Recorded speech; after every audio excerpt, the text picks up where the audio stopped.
So in last lecture, what we have seen? We have seen about the glucose. Okay. And right now we will see what is the empirical formula of glucose and what is the linear structure of glucose. Question है, what do you mean by linear structure of glucose? कैसे पता चला glucose का linear structure? तो सबसे पहले हमें ये पता था कि उसका empirical formula क्या होता है, बच्चों बताओ. चलो बच्चों बताओ उसका empirical formula क्या होता था? C6. CH2. ओके हाँ चलो. फिर हमें ये भी तो चला मोलिकुलर फॉर्मूला क्या आ गया था? C6H12O6. डायरेक्ट मोलिकुलर फॉर्मूला कैसे आया, that already we have discussed. Yes और नो? ओके. अब जो बात है सेकंड Yes, sir. थिंग कि अब मुझे पता है उसमें 6 कार्बन है, इतने हाइड्रोजन और इतने ऑक्सीजन, तो ये जुड़े कैसे होंगे? तो इसके लिए मुझे कई सारी केमिकल रिएक्शंस करवानी पड़ी. तो उस केमिकल रिएक्शन से पता चलेगा कि वहां पे वो कैसे जुड़े हुए हैं. तो सबसे पहले अगर मैं बात करूं बच्चों अच्छे से, तो अगर मैं सबसे पहले बात करूं तो मैंने ग्लूकोज की रिएक्शन किसके साथ करवाई? जब मैंने ग्लूकोज की जो रिएक्शन है वो HI के साथ करवा दी और HI के साथ उसको बहुत ही ज्यादा हीट किया. At that time I just got 6 CH3 CH2 CH2 CH2 CH2 and CH3. तो ये जो मुझे मिला CH3 CH2 CH2 CH2 CH2 CH3, मतलब मुझे एन हेक्सेन मिला. तो अगर ग्लूकोज को HI के साथ आप हीट करवाते हो, इस ग्लूकोज को आप HI के साथ हीट करवाते हो और एन हेक्सेन मिला, उसका सीधा मतलब ये हुआ कि ग्लूकोज के अंदर कहीं ना कहीं 6 कार्बन जो है वो एकदम लिनियरली जुड़े हुए हैं. Now is it clear? है या ना? Yes, sir. 6 कार्बन में कहीं पे ब्रांच नहीं है, सीधे ही है. तभी यहाँ पे अगर मैं ग्लूकोज को HI के साथ हीट करूंगा तब मुझे क्या मिलेगा? N hexane. फिर फंक्शनल ग्रुप टेस्ट आती है जैसे आप लैब में करते हो, उसी तरह से फंक्शनल ग्रुप टेस्ट आती है. तो अगर कोई एल्डिहाइड है, एक अब भी बार नहीं की क्या? ओके अगर एल्डिहाइड है तब क्या होगा? अगर एल्डिहाइड है तो एल्डिहाइड के साथ जब आप HCN की रिएक्शन करवाओगे या फिर NH2OH की, तो आपको ऑक्साइम मिलेगा.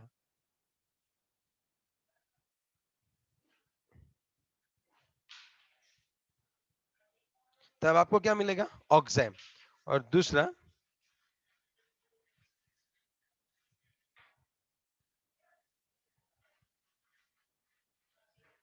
एक सेकेंड, अब आप थोड़ा सा देखना. एल्डिहाइड है और इसकी HCN के साथ जब आप रिएक्शन करवाओगे, आपको बच्चों यहाँ पे क्या मिलने वाला है पता है आपको? साइनोहाइड्रिन. इस तरह से मिलेगा. अगर ये मिला तो आप समझ लेना कि वहां पे एल्डिहाइड है. जब मैं ग्लूकोज की रिएक्शन करवा रहा था, जब ग्लूकोज की रिएक्शन में किसके साथ करा रहा हूँ? HCN के साथ, तब मुझे ग्लूकोसाइनोहाइड्रिन मिला. क्या मिला? ग्लूकोसाइनोहाइड्रिन. ओके. और दूसरी बात कि जब मैंने ग्लूकोज की NH2OH के साथ रिएक्शन करवाई तब मुझे ग्लूकोक्साइम मिला. अब आप सोचो कि ये दोनों चीज क्या बताती है, बताओ ये दोनों चीज क्या बताएगी? Aldehyde is present. वहां पे एल्डिहाइड प्रेजेंट है. आप यहाँ पे भी देख सकते हो. अरे यार ये नहीं, ये वाला. आप यहाँ पे देख सकते हो अगर एल्डिहाइड है तो उसके NH2OH के साथ रिएक्शन करवाते हो तो ऑक्साइम मिलता है. ओके. यस और नो? और अगर उसकी रिएक्शन आप किसके साथ करवाते हो? HCN के साथ करवाते हो तो साइनोहाइड्रिन मिलता है. तो उसे ये सब चीज पता चलती है. उसे एक चीज हमें ये पता चलती है कि वहां पे अगर ग्लूकोज है तो उसमें एल्डिहाइड प्रेजेंट, एल्डिहाइड नहीं, कार्बोनिल. मैं एल्डिहाइड नहीं बोल सकता, सॉरी फॉर दैट अगर बोलने में मिस्टेक होगी तो. कार्बोनिल ग्रुप प्रेजेंट है. कार्बोनिल है तब भी ये रिएक्शन करवा सकते हैं. अगर आपके वहां कार्बोनिल ग्रुप प्रेजेंट है तो वो NH2OH के साथ क्या देगा? ऑक्साइम. और HCN के साथ देगा साइनोहाइड्रिन. तो ये पक्का पता चल जाएगा कि वहां पे C डबल बॉन्ड O है जैसे हम उसकी रिएक्शन करवाते हैं. अब वहां पे वो नहीं पता चलेगा कि वो कौन सा है. CH2H. अगर मैं इसकी रिएक्शन करवाता हूँ NH2OH के साथ तब यहाँ पे मुझे मिलने वाला है CH डबल बॉन्ड NOH। यहाँ पे C डबल बॉन्ड OH होता है ना, डबल बॉन्ड O की जगह पे डबल बॉन्ड NOH लगा देना। CHOH 4 times and CH2OH। और अगर यहाँ पे कौन है, और दूसरी रिएक्शन लिखवाता हूं मैं।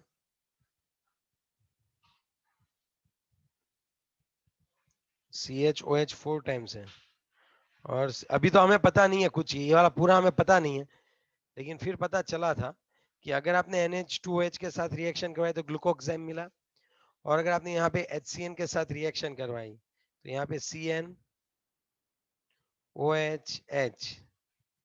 फिर यहाँ पे CHOH 4 टाइम्स कर दो और CH2OH। तो ये चीज दिखा दी है कि there is a presence of carbonyl group. ये दोनों रिएक्शन किसकी प्रेजेंस दिखाती है, बताओ बच्चों? कि आपके ग्लूकोज में कौन सा ग्रुप प्रेजेंट है, बताओ? Carbonyl group. Now it can be either aldehyde और कीटोन। ये इन दोनों में से कोई भी हो सकता है, अल्डिहाइड भी हो सकता है और कीटोन भी हो सकता है। तो अब तक हमने कितना देखा? So till now we have seen this कि जो ग्लूकोज है वो कितना है भाई, C6H12O6 है। अगर उसको HI के साथ हीट करते हो तो N-हेक्सेन देता है, वो दिखाता है कि ग्लूकोज में 6 कार्बन लिनियरली जुड़े हुए हैं। Next thing, glucose with hydroxyl amine, इसको बोलते हैं हाइड्रोक्सिल मींस OH, और एमाइन के साथ ग्लूकोक्साइम देता है, और वो HCN के साथ और क्या देता है, HCN के साथ साइनोहाइड्रिन देता है। Okay, glucose cyanohydrin. तो मुझे पता चल गया कि वहां पे कौन सा ग्रुप प्रेजेंट है बच्चों, कार्बोनिल। उसकी जो रिएक्शन हमको इस तरह से लिखनी पड़ेगी, अगर 2 मार्क्स में अलग से पूछ सकते हैं, right the reaction which indicates presence of carbonyl group into your glucose. Now is it clear, yes और no? Yes sir. Okay, after that अब हमें पता चल ही गया कि वहां पे कार्बोनिल ग्रुप है ही है। अब वो एल्डिहाइड है कि फिर कीटोन है। तो मैं आपको एक बात बता दूं, अब थर्ड रिएक्शन देखो, आप थर्ड नहीं फोर्थ आई है, फोर्थ रिएक्शन देखो। अगर एल्डिहाइड है तो उसका अगर आप Br2 वाटर के साथ रिएक्शन करवाओगे तो ये COOH में कन्वर्ट होगा, मगर अगर वहां पे कीटोन है तो इसके लिए स्ट्रॉन्ग ऑक्सीडाइजिंग एजेंट चाहिए। Br2 water is not sufficient. Br2 water is not sufficient to oxidize it. No oxidation.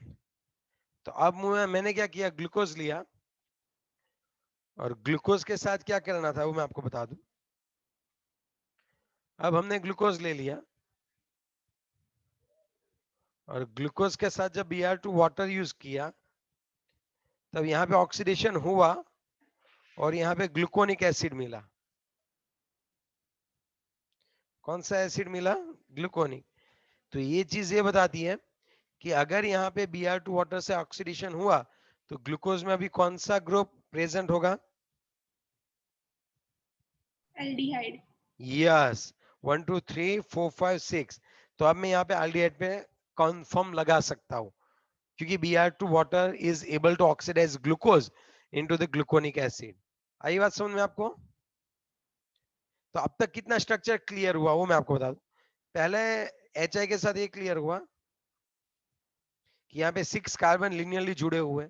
फिर ये क्लियर हुआ कि वहां पे कार्बोनिल ग्रुप है, और जब हमने Br2 वाटर के साथ रिएक्ट किया तब ये पता चला कि वो एल्डिहाइड कंफर्म है। आई बात समझ में आपको?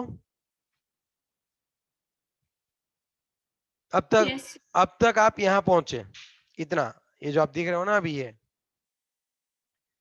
अब तक हम यहाँ पे पहुंचे हुए हैं। आई बात समझ में? चलो आगे और बढ़े। फिर हम क्या सोचते थे कि अब और कौन से ऑक्सीजन के लिए कौन सा होगा, और कौन ऑक्सीजन है, क्या होगा? तब हम OH ग्रुप के लिए, फिफ्थ है फॉर द OH ग्रुप।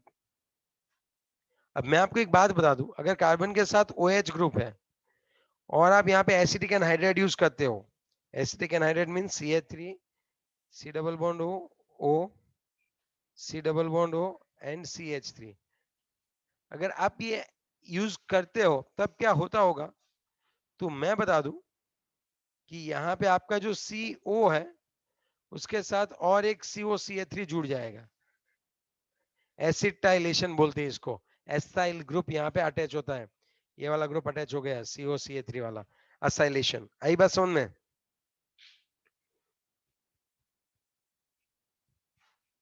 और यहां से पोर्शन टूटता है और यहां से H इसके साथ जुड़ जाता है, तब ये क्या बना देगा आप सोच सकते हो, CH3COOH। ओके, नहीं समझ में आई सर बात? फिर से एक बार, अगर मुझे नहीं पता है लेकिन अगर कहीं पे भी OH ग्रुप जुड़ा हुआ है और मैं उसकी रिएक्शन करवाना चाहता हूँ एसिटिक एनहाइड्राइड के साथ, CH3C डबल बॉन्ड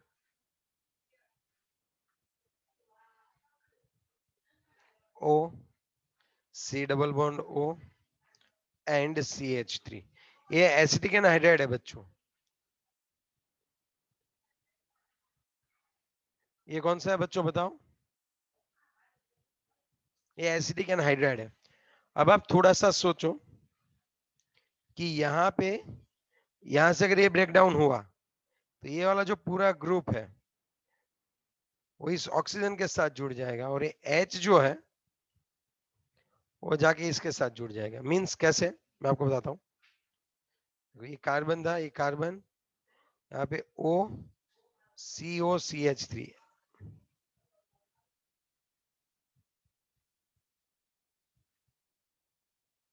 और बाकी का ये जो हाइड्रोजन है वो कहाँ पे जाने वाला है, वो कुछ इस तरह से। आई बात समझ में आपको कि अभी तक नहीं आई? बताओ तू। Now Yes, is it? sir. तो ये एसाइलेटेड बोलते हैं। ओके, अब जब हमने ग्लूकोज की बात की, हमने ग्लूकोज की बात की, चलो ये फिफ्थ है रिएक्शन। जब मैंने ग्लूकोज के साथ एसिटिक एनहाइड्राइड लिया, बहुत ज्यादा एक्सेस अमाउंट में, तो यहां पे मुझे पेंटा एसिटेट ग्लूकोज मिला। इसका मतलब क्या हुआ पता है? 5 जगह पे COCH3 लग गया, 5 जगह पे COCH3 लग गया। तो आप मुझे बताओ कि होता क्या होगा? देखो ऐसे, तो आप क्या समझोगे? 5 जगह पे OH लग गई, इसका मतलब क्या हुआ बताओ? यहाँ पे ऐसा था CHOH 4 टाइम्स एंड CH2OH, और इसकी रिएक्शन में 5 molecules of CH3C double bond O C double bond O CH3 के साथ अगर मैं रिएक्शन करवा रहा हूं बच्चों, तब यहाँ पे CHO, फिर यहाँ पे CHO C double bond O CH3, ऐसे कितने 4, और लास्ट में CH2O COCH3, ये मिला। तो यहाँ पे 5 एसिटेट, क्या मिला भाई आपको? 5 एसिटेट डेरिवेटिव मिला। तो इसका मतलब आप क्या समझोगे बताओ? चलो कहना, इसका मतलब क्या हुआ बताओ? कि 5 जगह पे CHO ग्रुप प्रेजेंट है। 5 CHO? 5 CH, हाँ। अरे बहन, हाइड्रोक्सिल ग्रुप, OH ग्रुप बोल, CHO मतलब एल्डिहाइड हो जाता है। 5 OH ग्रुप्स आर प्रेजेंट। आई बात समझ में? Yes sir. ओके, आप कोई भी आके ऐसा बोलेगा अरे सर 5 OH है ना, चलो मैं आपको सिखाता हूँ सर। मैंने बोला बोलो सिखाओ बच्चों, कैसे करते हैं? बोले देखो, पहले हमने कैसे क्या देखा, HI से हमें पता चला ना कि वहां पे 6 कार्बन है। यस सर, 1 2 3 4 5, और ये 3 4 5 6, हाँ। फिर हमें ये पता चला वहां पे कार्बोनिल है। किससे पता चला कार्बोनिल? तो NH2OH एंड HCN के साथ रिएक्शन की तो पता चला वहां तो कार्बोनिल ग्रुप है।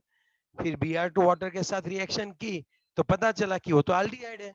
और फिर हम जब एसिडिक एनहाइड्राइड के साथ रिएक्ट कराए तब हमें पता चला वहां तो 5 कौन से ग्रुप प्रेजेंट है? OH। तो सर एक काम करो ना, आप एक काम करो, एक OH यहाँ पे रख दो, एक OH यहाँ पे रख दो, 2 OH, 2 OH, 2 OH, ऐसे 5 रख दो। अरे भाई एक बात कान खोल के सुन लो, 2 OH group on single carbon is unstable. Two OH groups on a single carbon is unstable. दो OH ग्रुप अगर एक साथ एक कार्बन पे है ना तो बहुत ही ज्यादा अनस्टेबल होता है. क्यों सर? क्योंकि वो पानी का मॉलिक्यूल रिमूव कर देते हैं. समझे बात? वो अनस्टेबल होता है. They will form water. Yes, वो वहां पे पानी का मॉलिक्यूल बना के बाहर निकल जाते हैं. तो एक नोट डाउन कर लो एक पॉइंट. कभी भी अगर दो कार्बन, एक कार्बन के ऊपर दो OH ग्रुप है, बहुत मोस्ट इंपॉर्टेंट पॉइंट ये है, नोट डाउन करना. अगर दो, एक कार्बन के ऊपर अगर दो OH है तो याद रखो ये बात कि वहां पे पानी का मॉलिक्यूल रिमूव हो जाएगा और आपको क्या मिलेगा पता है? इस तरह से. अगर एक कार्बन के ऊपर दो OH है तो पानी का मॉलिक्यूल रिमूव हो जाएगा और ऑक्सीजन डबल बॉन्ड बना लेगा. ये देखो OH और H चला गया, कार्बन डबल बॉन्ड O बन गया. समझे बात? ये चीज आपको अच्छे से, बहुत अच्छे से समझनी भी है और याद भी रखनी है बच्चों. लिखा ये? तो इसका मतलब Yes. क्या हुआ पता चला आपको? इसका मतलब क्या हुआ पता चला आपको? जो OH है ना, वो अलग अलग कार्बन में रखना है. यस. तब तो सर आपने गलत कर दिया. चलो ठीक है, हम तो जैसे सोचते जाएंगे वैसे वैसे लिखते जाएंगे. यहां तक हमारा कॉन्सेप्ट क्लियर हो गया था. आपने थोड़ा बहुत चेंज करवाया, चलेगा, कोई दिक्कत नहीं है. अब मैं हर जगह पे OH लिख देता हूँ. ओके, बाकी जो बचा वहां पे क्या लिख दूं बताओ अभी? बाकी जो वैलेंसी कम है वहां पे क्या लिख दूं अभी मैं? H. ओके. अब मैं आपको एक और बात बताना चाहूंगा, लास्ट वाला. तो इसकी भी हम लोग एक टेस्ट कर ही लेते हैं. कौन सी टेस्ट बताता हूँ. देखो, इस ग्लूकोज में लास्ट, देखो ये OH है ना, वो प्राइमरी अल्कोहल है. और ये जो आपको 4 दिख रहे हैं ना, ये जो आपको 4 दिख रहे हैं ना, वो कौन है पता है आपको? सेकेंडरी अल्कोहल है. प्राइमरी का मतलब ये कार्बन एक ही कार्बन के साथ जुड़ा हुआ है, जबकि अगर ये कार्बन ले लो तो दो के कार्बन के साथ जुड़ा हुआ है. तो मतलब 5 OH है, उसमें से एक प्राइमरी है और एक 4 सेकेंडरी है. अगर आपको ये प्रूव करना है तब आप एक काम करो, इसकी रिएक्शन आप है ना कंसंट्रेटेड HNO3 के साथ करवा दो. चलो लास्ट वन. कंसंट्रेटेड HNO3 के साथ हम रिएक्शन करवाएंगे तो इसका एल्डिहाइड का तो ऑक्सीडेशन होगा ही होगा, साथ में प्राइमरी अल्कोहल का भी ऑक्सीडेशन होगा. यहाँ पे आपको मिलेगा COOH, यहाँ पे मिलेगा CHOH 4 टाइम्स और नीचे भी आपको मिल जाएगा COOH. इसका भी ऑक्सीडेशन प्राइमरी अल्कोहल का हो जाएगा COOH में. तो अगर आपको कंफर्म करना है कि 5 OH में से लास्ट वाला प्राइमरी अल्कोहल है, तब आपको उसकी रिएक्शन किसके साथ करवानी पड़ेगी? कंसंट्रेटेड HNO3 के साथ करवानी पड़ेगी. तब आपको यहाँ पे मिलेगा ग्लूकोनिक एसिड. क्या नाम बोलते हैं इसको? ग्लूकोनिक नहीं, इसको सैकेरिक एसिड बोलते हैं. इसको हम लोग, हाँ इसको हम लोग क्या बोलेंगे? सैकेरिक एसिड. सैकेरिक एसिड. ओके.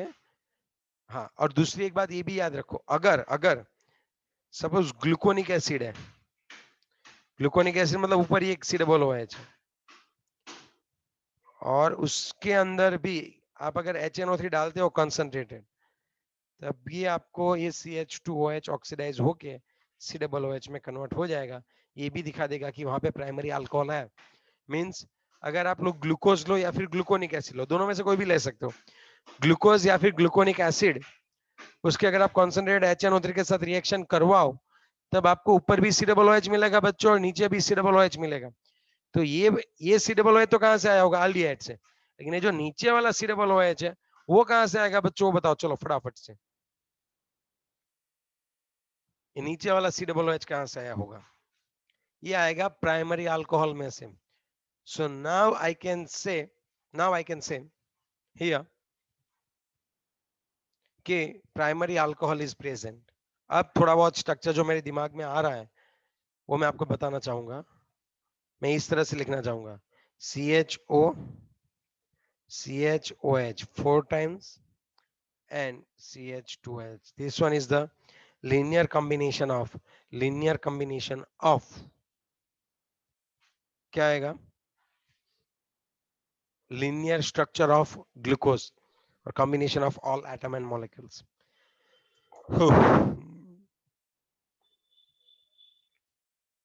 चलो, अगर इसमें कोई डाउट है तब आप पूछ सकते हो। वापिस एक बार फटाफट से रिवाइज करवा देता हूँ, सो प्लीज बी केयरफुल, ठीक है ना। सबसे पहले इंपेरिकल फॉर्मूला क्या है बताओ, CH2O, उसके ऊपर से molecular formula C6H12O6, okay.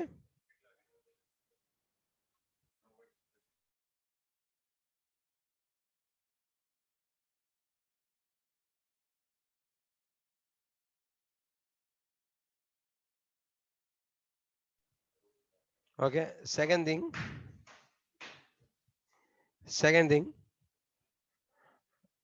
Okay, so after that दूसरा हमने क्या देखा कि वहां पे कार्बोनिल ग्रुप है, कैसे पता चलेगा कि वहां पे कौन सा ग्रुप है। चलो, पहले ग्लूकोज की हमने HI के साथ रिएक्शन करवाई, अब तो हमें पता है, अब तो मैं ऐसे ही लिखूंगा हर बार। जब मैंने ग्लूकोज की HI के साथ रिएक्शन करवाई और इसको हीट करवाया, तब यहाँ पे मुझे क्या मिलेगा बताओ, C N hexane, CH3 CH2 CH2 CH2 CH2 and CH3, तो इसको हम लोग क्या बोलेंगे बताओ, एन हेक्सेन, है या ना। Yes sir.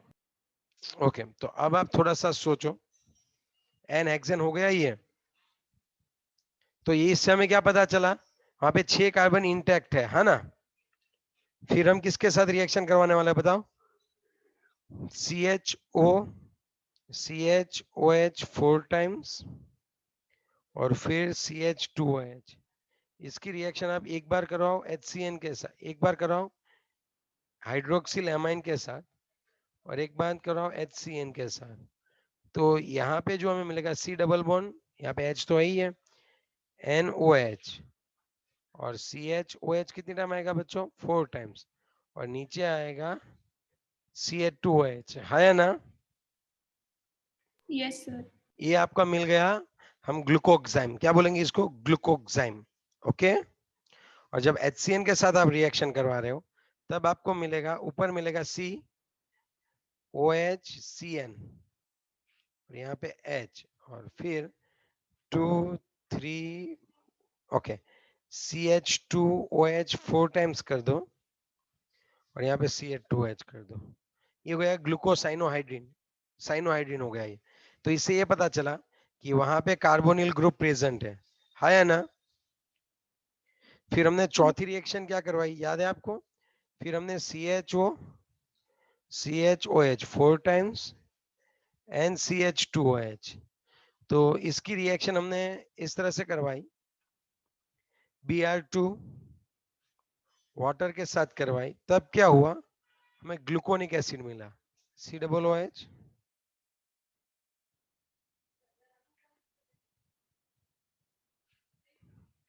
तो यहाँ पे क्या हो जाएगा, ये ग्लूकोनिक एसिड, यहाँ पे क्या हो जाएगा, gluconic acid. Now is it clear. तो उससे हमें क्या पता चला, कंपलसरी यहाँ पे कौन सा ग्रुप होगा, अल्डिहाइड, 6 कार्बन लिनियर है, फिर एक अल्डिहाइड ग्रुप है। चलो, फोर्थ के बाद फिफ्थ पे आते हैं। चलो, फिर हमने फिफ्थ पे क्या किया वो बताओ, देखो ये रहा फिफ्थ वाला, ही है ग्लूकोज के, जब हमने एसिडिक एनहाइड्रेट के साथ रिएक्शन करवाई, तब पेंटा एसिटाइलेटेड ग्लूकोज मिला। हमें क्या मिला भाई, पेंटा एसिटाइलेटेड ग्लूकोज। तो इससे हमें क्या पता चला, बताओ, इससे हमें ये पता चला कि वहां पे कितने OH आते होंगे बच्चों, वहां पे कितने OH आते होंगे, 5, और फिर हमें ये पता चला कि वो 5 OH अलग अलग से रखने हैं। फिर हमने लास्ट एक रिएक्शन देखी, फिर हमने एक लास्ट रिएक्शन देखी जो कि 6 नंबर पे है। कोई बताएगा क्या देखा था हमने 6 नंबर पे, हमारे पास ग्लूकोज है, या फिर ग्लूकोनिक एसिड है। अगर उसकी रिएक्शन हम किसके साथ करवाते हैं, कॉन्सेंट्रेटेड HNO3 के साथ करवाते हैं, तो अगर इसकी रिएक्शन में कॉन्सेंट्रेटेड HNO3 के साथ करवाई, तब हमें कौन सी प्रोडक्ट मिलती थी, सैकेरिक एसिड। COOH और नीचे भी COOH। तो ये हमें क्या बताता था? There is a presence of primary alcohol. वहां पे नीचे किसकी प्रेजेंस होगी? प्राइमरी अल्कोहल की। So after having this all reactions, we concluded that linear structure of glucose, it should be like this.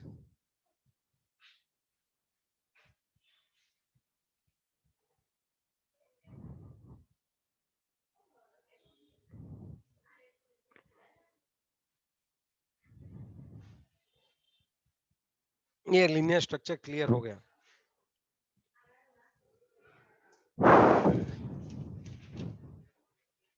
चलो, आपको डाउट है तो आप पूछ सकते हो यहाँ पे इतने में।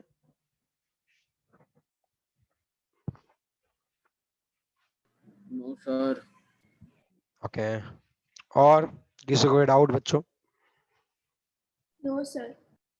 ओके, तो फिर ठीक है, मीटिंग को हम लोग रिजॉइन करते हैं और वापस आगे से पॉइंट स्टार्ट करते हैं। ठीक है, चलो अब हम जो है बहुत मस्त बात करने वाले हैं। कौन कौन सी चीजें क्या है, उसके लिए मुझे थोड़ी बहुत डेफिनेशन चलानी पड़ेगी और उसके बाद हम लोग आगे बढ़ते हैं। ठीक है, चलो।